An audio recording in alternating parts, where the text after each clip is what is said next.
We did it. We bought our 4th storage facility just moments ago, signed the paperwork, and we're about to just go take possession of it, I guess. I have no idea. We're gonna go to the facility and start working on it. We're gonna give you a quick tour.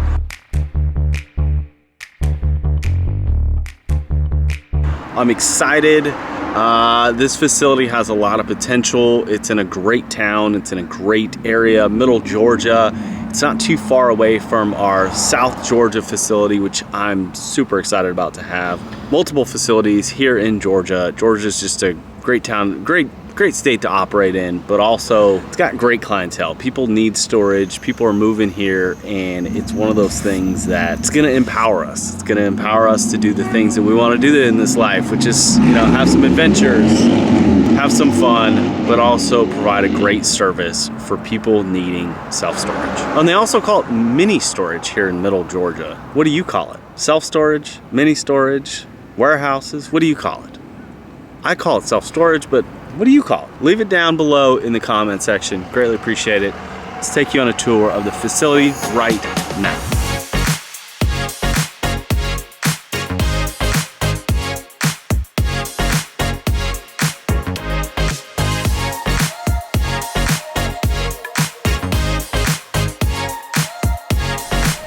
All right, so I promised a tour of the storage facility. Unfortunately, like, this took us like 30-40 minutes longer to park there, and then we had this giant storm come over and just like covered us in rain for like an hour. So anyways, so let's get into the tour. This particular property is about a half-acre skinny weird lot, and the structure itself is about, I want to say it's 5,000 square feet. It's got 50 doors, 49 doors, 50 doors, I don't know, 50, I think it's 50 units, but 50 units. We actually are going to get rid of this gate section because it's a pain in the ass to get in, to unlock. It's not automated, and the crime like is really low here, so we're gonna leave it unlocked. Probably not advisable, but that's what we're gonna do for now until we can move the fence and, I don't know, make it a little bit more user friendly, because right now you have to like park in the road, which this road is super busy, and it's just unsafe. So we'd rather have tenants just pull right in, drive up to their unit, and then go from there. So let's take you down the right side of the building. This side of it is pretty good. It's pretty easy, relatively flat. You can drive literally right up to your unit, U-Haul, truck, trailer, whatever. Pretty easy to get in and out. They did put the buildings on the middle of the lot, which is good, which is great, but it just doesn't allow some of those larger like 10 by 20 foot units, or just kind of eliminates some of those units. So we got a lot of 10 by 10s, 5 by 10s, and then also we do have some 10 by 20s. I just don't think very many of them, but all standard doors. We've actually worked on these doors before. They're pretty robust. They last a long time. We can get equipment and springs for them. So one problem, apparently the roll-off dumpster company that like helped clean these units out smacked the side of the building, so we're gonna have to do some replacement sheet metal. Of course, it's raining again right now on me, but tomorrow we hired a lawn care service, Sam. I'll link his information below in case you are in Montezuma or in the surrounding areas and need lawn care. Great guy. He's gonna help me actually trim these trees that look like they're about to blow down. Anyway, so like this spot right here, we're gonna have to cut all this back so that you can actually like drive around the entire buildings, because it's pretty long and the driveway itself is pretty wide. It's like 18 feet wide.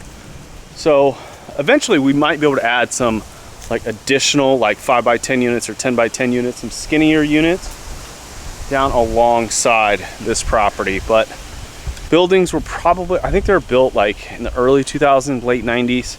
So they're pretty standard, and anything built in that era I've discovered is pretty strong. I mean, it's just sheet metal. It's built on a solid foundation. The foundation itself is, or the entire property is relatively flat, except where we put our RV, which is sitting like 12 feet off the ground. But it's all relatively pretty good. This is the building with some 10 by 10s and also some 5 by 10s. Smaller units, I'm not a big fan of 5 by 10s. I'll probably convert most of them into 10 by 10s just because in South Georgia, 10 by 10s just aren't very popular. It makes sense, like, you know, because you've got, you know, 20 5 by 10s, that the math, like, you'll make more money per square foot, but they just don't rent. So if they don't rent, you just have empty square footage. I'd rather rent a 10 by 10 than a 5 by 10 and make that rental income. So this is one of our 5 by 10s. I'm gonna take you inside. Door works great. Everything's secure inside here, which is great. The metal is all the way to the ceiling, which is a big deal. In our Oklahoma facility, like, they didn't use the proper sheets. So like some of the units didn't have the top sheet of metal. So like you could like actually get into someone else's unit, which was a huge problem. So not a big fan of those. We had to like repair it and it was a nightmare, but big roomy unit, really tall ceilings, which I like. 5 by 10 unit could be, you know, almost acts like a 10 by 8 maybe, just if you can stack things. These doors are, oh God, way firmer than our South Carolina facility. They're probably newer too. Hey guys, sorry to interrupt the walkthrough video of the storage unit, but I wanted to jump in real quick and explain to you that I've gotten a lot of inquiries, a lot of people reaching out and wanting to learn how to invest in self-storage. And I thought about creating a course, I thought about creating like a PDF, but at the same time, so many people's situation is so different that I figured why not just offer my time. And so what I did was I created a link down below. If you want to schedule some time with me, an hour, a couple hours with me, you can do so. All you got to do is go to the link below, sign up. There is a fee just because I only have so much time during the day to kind of set aside to teach people how we did it or how I maybe think you could do it, investing in self-storage. So that's what I did. I created this link and you can sign up to schedule a call with me. We can either do a voice call or we can do a video call, whatever you want.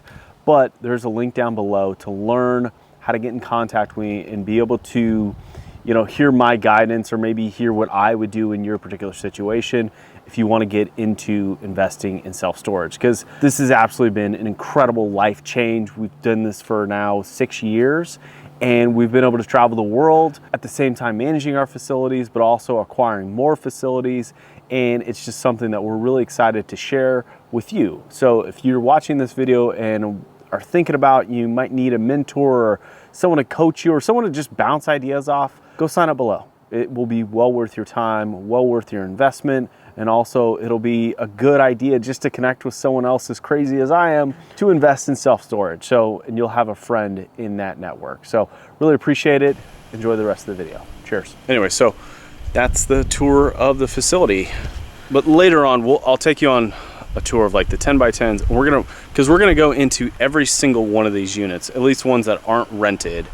And we're gonna clean them, we're gonna grease the door, check the springs, check the hardware and like the actual mechanisms that control the door, because the one thing about storage units are these doors are rather expensive.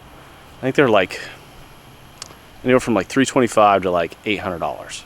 So we want to make sure that the doors are working properly, see what ones either need to be repaired or replaced. And hopefully we don't have a lot of replacements. I don't think so. I think we only have like maybe 1 or 2. So that's the tour of the facility. In the next, several days, we're going to be documenting the entire journey, taking down the trees, widening the gap, cleaning out the units, adding a new sign to the gate, and working on the software and that kind of thing, Google My Business, and we're going to be making videos, so which is great. So that being said, I got to go back to the attorney's office and get, I think, the deed. I don't know. They said I had to come back. So let's go.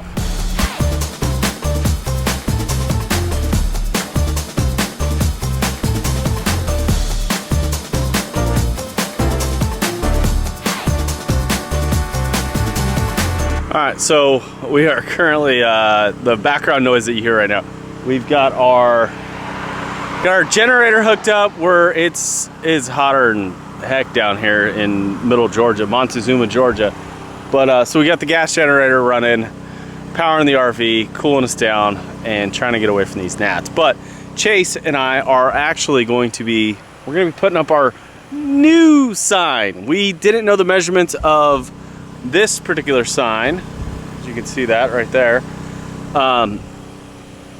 So I just had like a vinyl sign made to be able to hopefully attract and let everyone know that, hey, there's a new storage facility. And also we're gonna take down that sign too, because it's old. It's old. So we are gonna measure that tomorrow, maybe Saturday. Get the measurements of that so we can change the actual numbers on the sign. We're gonna keep the name of the storage unit, just because the website is there, the Google My Business and everything. So right now, Chase and I are putting up the new sign. Yeah, and let's hope we actually get it done today. So yeah. We're just gonna zip tie it. Oh, we are? Yeah. Oh. So it'll take like 5 minutes. Hopefully. Yeah.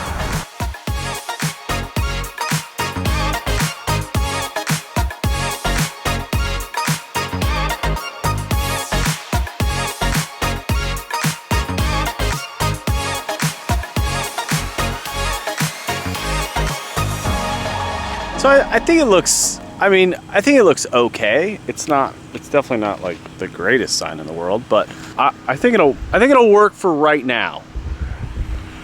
The only thing that's definitely gonna drive me crazy is it's not center on the fence. But I think it's okay. I think it's all right. Yeah, but What do you think, Chase? I think it looks good.